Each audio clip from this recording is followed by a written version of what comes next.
You say you want love, but what you really want is the moment someone finally points at you and says, "You, I choose you." Because that's when you think the noise will stop. The noise that keeps whispering, "You're not enough," until someone else says you are. Somewhere along the way, you decided that being chosen equals being worthy. You don't crave connection, you crave confirmation. You want someone to look at you and make the ache go quiet. You want proof that you're enough through the eyes of another. And I know that feeling all too well. I used to think that if someone just saw me, really saw me, accepted me as I am and loved me, I'd finally feel at peace inside my own skin. But the kind of peace you're searching for doesn't come from love. What you crave is validation. And validation has an appetite that never ends.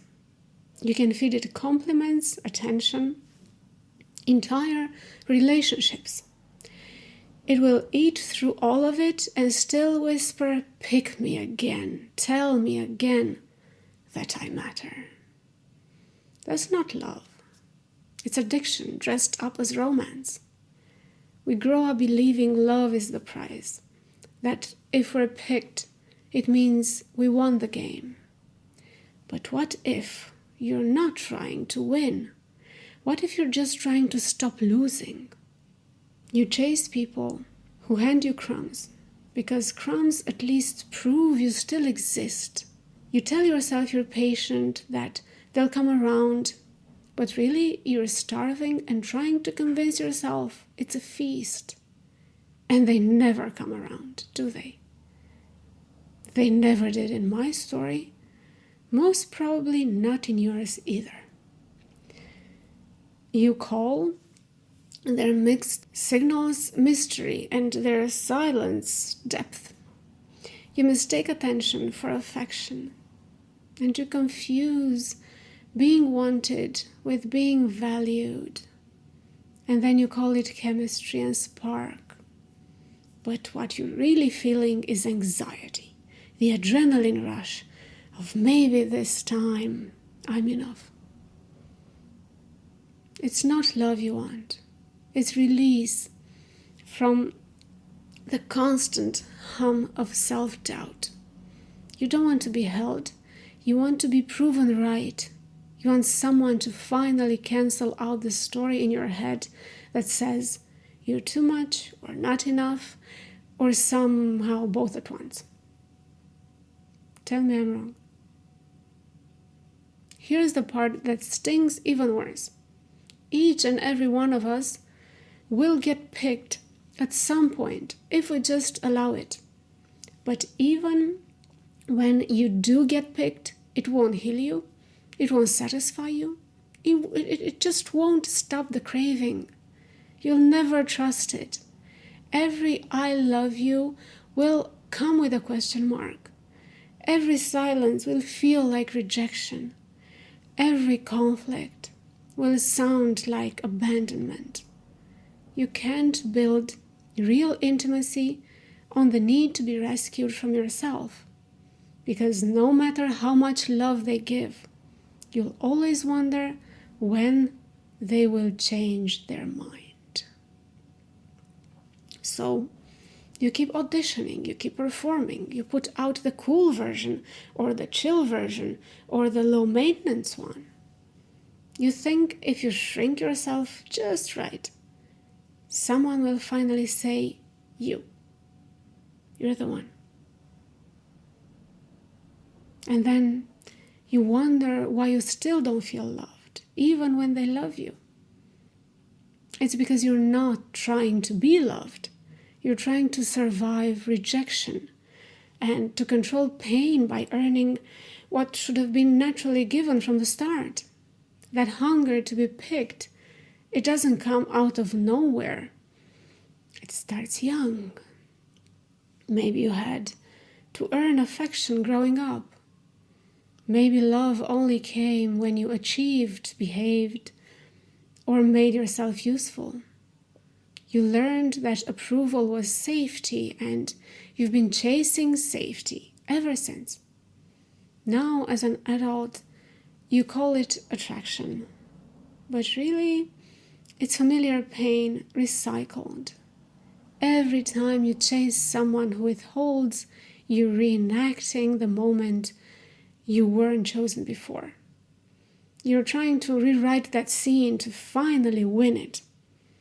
But the thing about chasing someone to feel worthy is, even when you catch them, you still feel like the one who was chasing. The power dynamic doesn't reset, and it leaves you on empty every time. So here's the truth. You don't want love. You want to stop feeling invisible. You want to stop questioning your worth every time someone walks away. You want the kind of peace that comes from knowing you're enough, even if no one says so.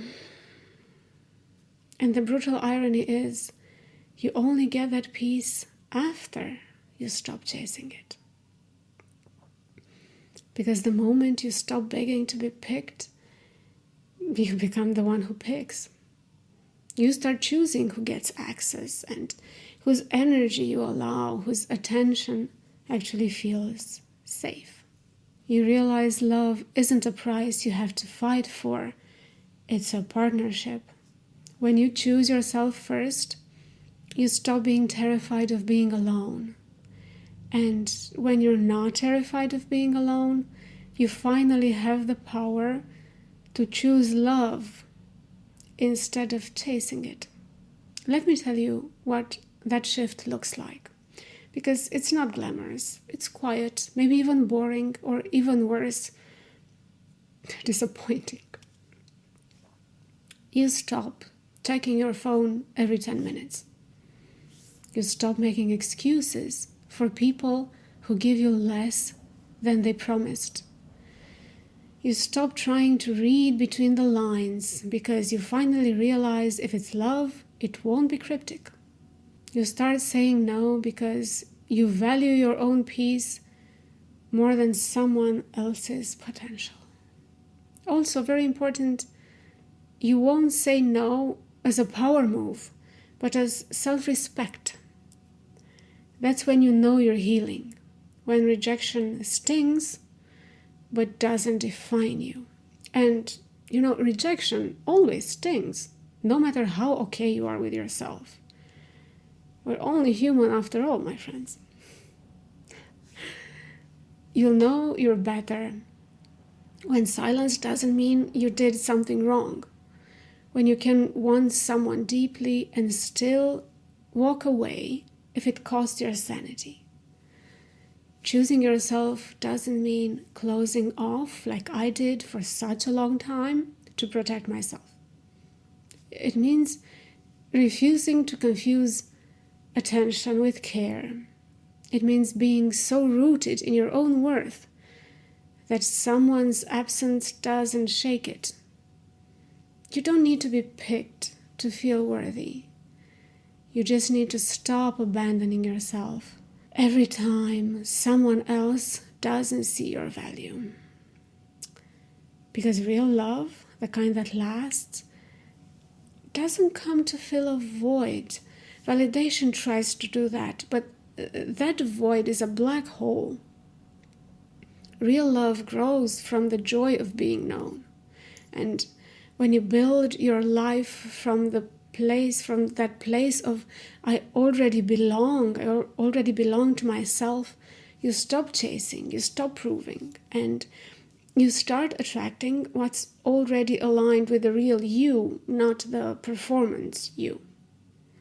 And suddenly you realize being chosen by someone else was never the point. The real win was finally choosing yourself. It always is. If this hit home, sit with it for a second and ask yourself, when was the last time I picked me? Because that's where real love starts. Not when someone else sees your worth, but when you finally refuse to forget it. Thank you for being here with me today. Hope to see you next time too. Bye.